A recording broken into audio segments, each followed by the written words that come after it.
Hello दोस्तों, CTG career institute के online platform पर आपका स्वागत है। हम लोगों ने परसेंटेज को खत्म कर लिया था, लेकिन आज हमने एक छोटी सी क्लास और रखी है। ये छोटी सी क्लास इसलिए है ताकि हम कुछ ऐसे पॉइंट्स को वापस से रिवाइज कर सकें जो डायरेक्ट ध्यान में रखने वाले थे।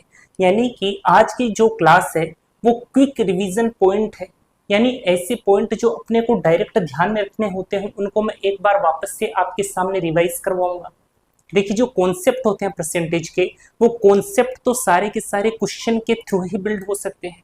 तो क्वेश्चन के थ्रू तो जितने कॉन्सेप्ट थे वो सारे के सारे हम लोगों ने देख लिए, लेकिन जो एक बार सीधे ध्यान में रखने वाले पॉइंट्स हैं उनको मैं एक बार वापस से रिवाइज करवा देता हूँ। तो आज की ये क्लास छोटी रहेगी, ज़्यादा बड़ी नहीं होगी। कॉन्सेप्ट जो क्वेश्चंस में हम लोग देख चुके हैं, वैसे ये जो पॉइंट्स है ये भी हमने देख चुके हैं, लेकिन अगर अपने को एग्जाम के टाइम में इन पॉइंट्स को फटाफट रिवाइज करना हो तो अपने को बार बार सभी लेक्चर्स को देखने की जरूरत ना पड़े। इसलिए हम लोगों ने ये क्लास रखी है ताकि इस क्लास से आप डायरेक्ट याद रखने वाली चीज़ों को ध्यान में रख सको कि कौन कौन सी चीज़ें इसमें डायरेक्ट ध्यान रखने वाली है।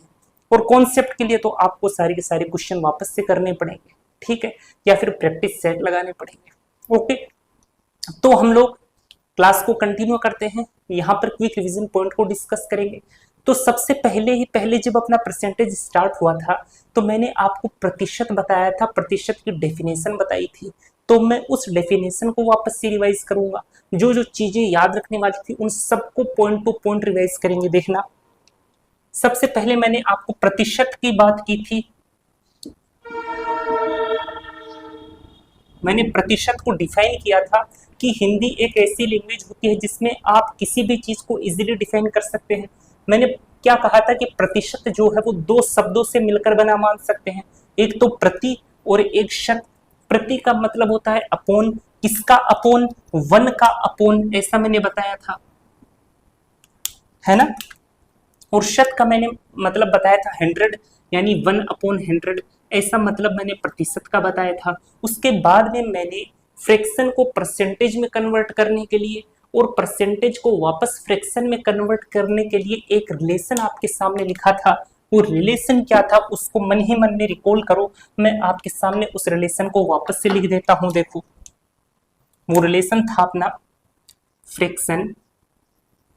मैंने लिखा था कि फ्रैक्शन जो होता है उसको तो हिंदी में भिन्न बोला जाता है। फ्रैक्शन, अगर आप इस फ्रैक्शन को 100 से मल्टीप्लाई कर दोगे तो ये किस में आ जाएगा, ये तो परसेंटेज में आ जाएगा, ठीक है।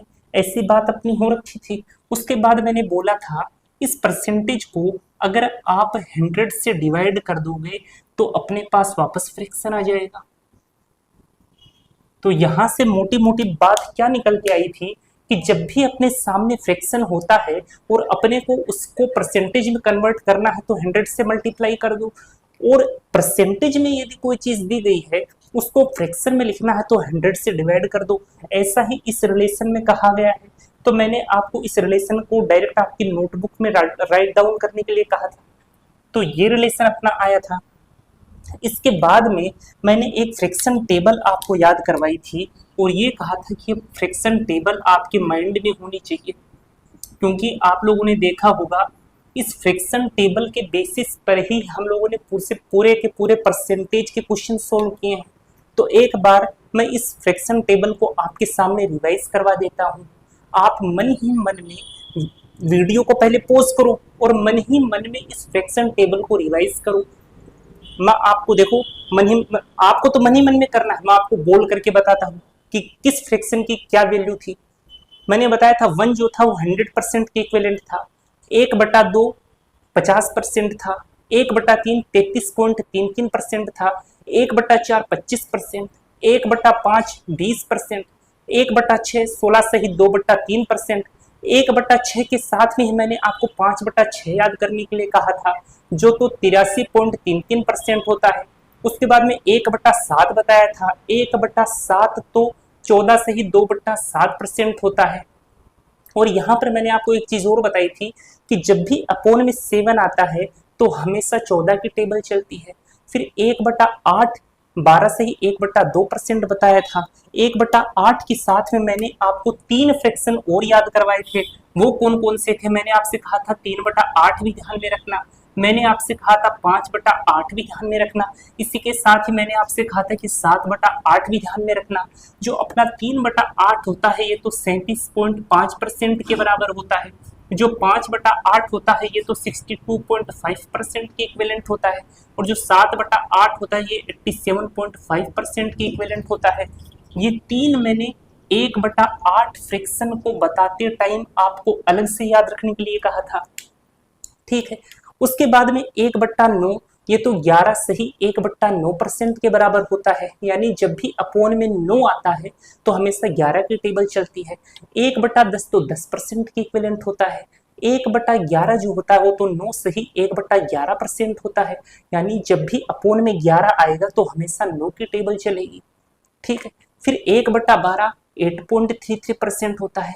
1/13 7.7% होता है। 1/14 7.14% होता है। 1/15 6.67% होता है।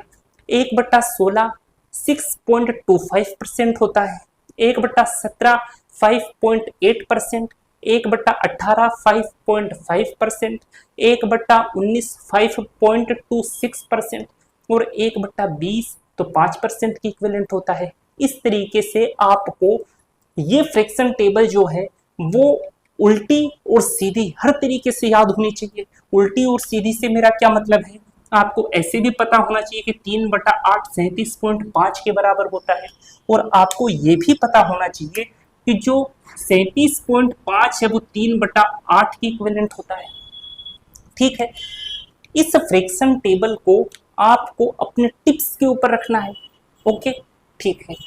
उसके बाद में हमने क्या पढ़ा था? उसके बाद में हमने कुछ टाइप्स डिस्कस किए थे।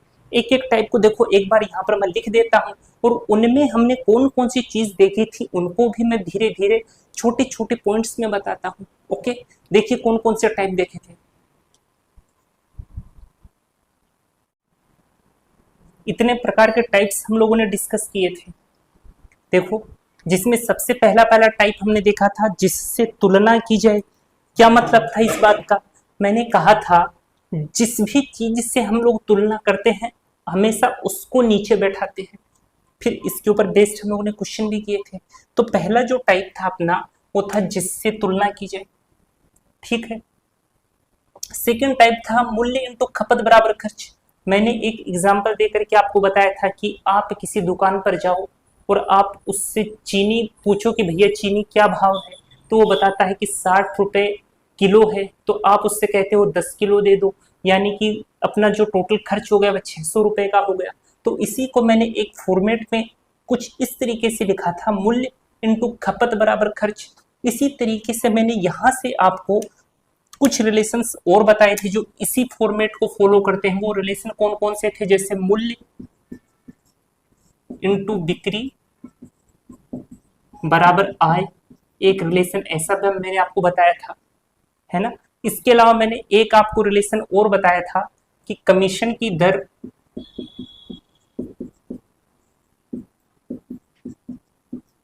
इनटू बिक्री बराबर आय, एक ऐसा रिलेशन होता है। इसके अलावा त्रिभुज का क्षेत्रफल बराबर 1/2 इंटू आधार गुणा ऊंचाई, आधार को बोलते हैं बेस। ठीक है, ऊंचाई हाइट, ऐसा एक रिलेशन बताया था। ऐसे बहुत सारे रिलेशन होते हैं, जैसे बेलन का आयतन वो भी इसके रिलेशन को फॉलो करता है। ठीक है, और इसी प्रकार से होता है शंकु का आयतन, वो भी इसी रिलेशन को फॉलो करता है। ऐसे आपका होता है वर्ग का क्षेत्रफल, वो भी इसी रिलेशन को फॉलो करता है। बस इसमें मैंने आपको ये चीज कही थी कि आपको ध्यान में क्या रखना है कि जब भी ऐसी कोई कांस्टेंट मिल जाए उसको कभी कैलकुलेशन में काउंट नहीं करेंगे, उसको हमेशा पहले ही भगा दिया जाएगा। इस टाइप के रिलेशन हमने देखे थे। कौन सा टाइप था? टाइप सेकंड था। इसके ऊपर क्वेश्चन हमने किए थे, जहां पर क्वेश्चन किस हिसाब से अपने को करने हैं वो कॉन्सेप्ट हमने क्वेश्चन के थ्रू देखा था। टाइप थर्ड आया था population based question, direct question थे, ध्यान में रखने वाली कोई चीज नहीं है, बस सारी की सारी कॉन्सेप्ट है वो क्वेश्चन के थ्रू हम लोग सीख सकते हैं।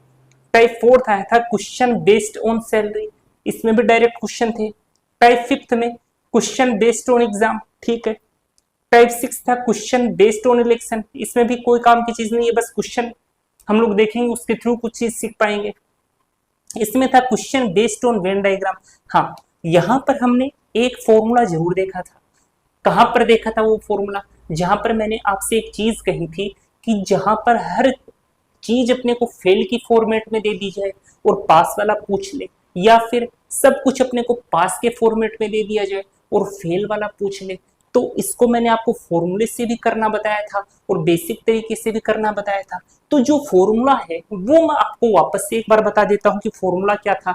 उस फॉर्मूले को अपने को डायरेक्ट ध्यान में रखना है, उसकी हेल्प से कई क्वेश्चन जो होते हैं वो बहुत फटाफट वर्बली ही सोल्व हो जाते हैं।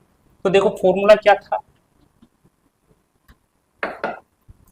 वो फॉर्मूला था अपने पास ओनली ए पास परसेंटेज या फिर only A fail percentage plus only B pass percentage या फिर only B fail percentage plus both pass percentage plus both fail percentage equal to 100%। ऐसा फॉर्मूला मैंने आपको बताया था और इस फॉर्मूले को किस तरीके से अपने को क्वेश्चन के ऊपर अप्लाई करना है वो भी मैंने आपको बताया था, ठीक है। तो ये फॉर्मूला अपने को ध्यान में रखना है। उसके बाद में और तो वेन डायग्राम में कोई ऐसी चीज नहीं थी जो अपने को डायरेक्ट ध्यान में रखनी हो। एक विविध प्रश्नों में आपके ध्यान हो तो हम लोगों ने कुछ चीनी वाले क्वेश्चन देखे थे ना, चीनी वाले क्वेश्चन जो मूल्य इंटू खपत बराबर खर्च वाले इस कॉन्सेप्ट के ऊपर सोल्व हो रहे थे। वहां पर भी मैंने आपको इन क्वेश्चंस को बेसिक मेथड से करने का एक तरीका बताया था, तो एक फॉर्मूला वहां पर भी था। खैर वैसे उससे ध्यान में रखने की कोई जरूरत नहीं है, लेकिन मैं फॉर्मूला एक बार वापस आपके सामने रिकॉल कर देता हूं। वो फॉर्मूला क्या था देखो, जो चीज मैं आपको बताऊं उसको आप पहले अपने मन में रिकॉल जरूर कर लिया करो। देखो फॉर्मूला था वास्तविक, ब्लू से लिख देता हूं मैं इसको, वास्तविक मूल्य, इस वास्तविक मूल्य को पुरानी कीमत भी कहते हैं या फिर कई जगह इसको ओरिजिनल प्राइस भी लिख करके देता है, ठीक है। ये किसके बराबर होता है? तो मैंने बताया था ये तो रेट होती है इनटू यहां पर प्राइस लिखी हुई मिलती है upon 100 plus minus r into यहां पर अपने को क्या लिखा हुआ देता है, जैसे कम वस्तु या ज्यादा वस्तु टाइप में कुछ लिख करके देगा, कम वस्तु या ज्यादा वस्तु। अच्छे से लिख देता हूं मैं थोड़ा, कम वस्तु या ज्यादा वस्तु, ऐसा कुछ लिख करके देता है। लेकिन मैंने आपसे कहा था कि अपने को ये फॉर्मूला नहीं लगाना, अपने को डायरेक्ट मेथड से जो अपना डायरेक्ट कॉन्सेप्ट था, जो अपना कह सकते हो कि एक जुगाड़ टाइप में था, एक फंडा टाइप में था, एक ट्रिक टाइप में था, उसको अप्लाई करना है। इसको अप्लाई नहीं करना, बस आपको डायरेक्ट इसको ध्यान में रखना है, ठीक है। ठीक, उसके बाद में हम लोगों ने एक रिलेशन और देखा था, आपके ध्यान में हो तो वो रिलेशन मैं एक बार आपके सामने वापस से रख देता हूं।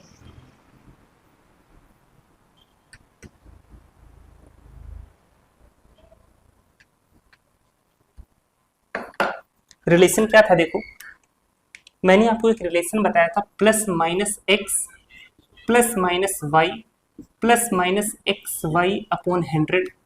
इसकी भी बात अपनी हुई थी, यहाँ पर मैंने आपसे कहा था कि ये एक्स और वाई जो होते हैं ये परसेंटेज की फॉर्मेट में लिखे जाते हैं। जब भी बढ़ने की बात कहेगा तब प्लस एक्स यूज करेंगे, जब घटने की बात करेगा तब माइनस एक्स यूज करेंगे, जब बढ़ने की बात करेगा तो प्लस वाई और घटने की बात करेगा तो माइनस वाई, ठीक है। और एक्स और वाई किस हिसाब से हैं उसी हिसाब से यहाँ पर इनके साइन डिसाइड होंगे, ऐसी अपनी बात हो रखी थी। और मैंने आपको एक रिलेशन और बताया था -x² जो यहीं से हम लोगों ने डिराइव किया था ना। और ये रिलेशन कहाँ पर यूज होता है वो भी मैंने आपको बताया था। कहाँ यूज होता है, बहुत ध्यान में रखना इस रिलेशन को, बहुत ही काम का रिलेशन है। मैंने आपसे कहा था जब भी परसेंटेज बराबर हो और एक बढ़ता हुआ परसेंटेज हो और एक घटता हुआ परसेंटेज हो, तो जितना भी चेंजेस होता है इस फॉर्मूले से आप डायरेक्ट निकाल सकते हो। सक्सेसिव लगाने की अपने को जरूरत ही नहीं है, फटाक से आंसर मिल जाएगा। तो इतनी ही कुछ चीजें थी जो अपने को परसेंटेज के अंदर ध्यान में रखनी थी। इसके अलावा सारी की सारी चीजें हम लोग क्वेश्चन के थ्रू सीखते हैं। तो जब भी आपको टाइम मिले तो आप इन पॉइंट्स को रिवाइज कर लिया करो। भाई फ्रैक्शंस तो क्या है, अपने हर चैप्टर में यूज होने वाले हैं, तो ये आपके टिप्स पर होंगे। तो आपके चैप्टर में आगे जो चैप्टर आएंगे उनको करने में काफी ज्यादा सहूलियत मिलेगी। उसके बाद में जैसे मान लो कोई एक दिन निकाल लो आप, दिन की तो जरूरत ही नहीं है, मुश्किल से 5 मिनट का काम है। 5 मिनट में आप इनको रिवाइज कर लिया करो। और रही क्वेश्चंस की बात, तो कोई एक दिन ले लो, जैसे पूरे हफ्ते भर तो आप अदर सब्जेक्ट्स पढ़ सकते हो, और एक दिन मान लो संडे का, जो संडे है उस संडे के दिन आप ऐसा शेड्यूल बना लो कि इस दिन तो मुझे मैथ का ये चैप्टर है वो पूरा रिवाइज करना है। तो ये जो रटने वाली चीजें हैं तो 5 मिनट में ही आप कंप्लीट कर लोगे। बाकी जो क्वेश्चंस हैं अपने, सुबह लेकर बैठो और जल्दी जल्दी देखो। स्टार्टिंग में क्या होता है, जब हम लोग सीख रहे होते हैं तो कभी भी स्पीड पर फोकस मत करो। भाई आदमी क्या होता है, पहले जब बच्चा होता है तो बच्चा तो पहले धीरे धीरे चलना ही तो सीखता है। फटाफट ऐसा तो है नहीं कि वो दौड़ने लग जाता है। तो पहले धीरे धीरे चलना सीखेगा, उसके बाद में ही तो दौड़ना सीखेगा। तो अपने को अगर स्टार्टिंग में हमने परसेंटेज इस बार पहली बार ही पढ़ा है, तो आप पहले क्वेश्चन को आराम से करने की कोशिश करो, जल्दीबाजी मत करो। जल्दीबाजी करोगे तो क्वेश्चन को गलत कर बैठोगे। तो सबसे पहले क्वेश्चन को धीरे धीरे सोल्व करो। फिर जब बार बार ये आपके प्रैक्टिस में आ जाएगा तब फास्ट करने की कोशिश करो, ठीक है। तो जैसे मान लो आपने संडे ले लिया, संडे के दिन क्वेश्चन लेकर के बैठो और तकरीबन जितना भी टाइम आपको लगता है उस एक दिन के अंदर पूरी मेहनत से और पूरी लगन से उस चैप्टर को रिवाइज कर दो। लो, परसेंटेज रिवाइज हो गया। और ऐसे ही चाहे आपका ज्योमेट्री हो, चाहे मेंसुरेशन हो, चाहे ट्रिग्नोमेट्री हो, चाहे अलजेब्रा हो, चाहे सर्ट्स एंड इंडिसेस हो, चाहे अर्थमेटिक का कोई सा भी टॉपिक हो, आप इस तरीके से रिवाइज कर सकते हो, ठीक है। आशा है आपको टिप्स जो हो पसंद आई होंगी। आपको आज का वीडियो कैसा लगा ये कमेंट बॉक्स में जरूर बताइएगा। वीडियो पसंद आया है तो वीडियो को लाइक जरूर कीजिएगा, और यदि चैनल पर आप नए हैं तो चैनल को सब्सक्राइब करना ना भूलिएगा। मिलते हैं अगले वीडियो के अंदर, तब तक के लिए धन्यवाद।